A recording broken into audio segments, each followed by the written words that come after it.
Happy morning children. ఇక్కడ board పైన కొన్ని అక్షరాలు ఉన్నాయి కదా, నేను చెప్పిన నెంబర్ ప్రకారం మీరు అక్షరాన్ని గుర్తించి చెప్పి బోర్డు పైన రాయండి. 5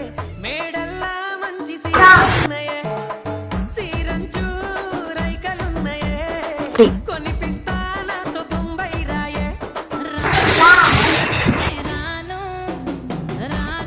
4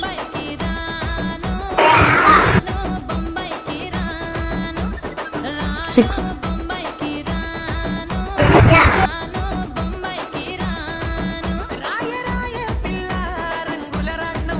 4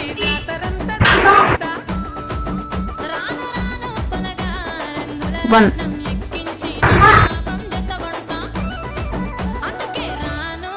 2 7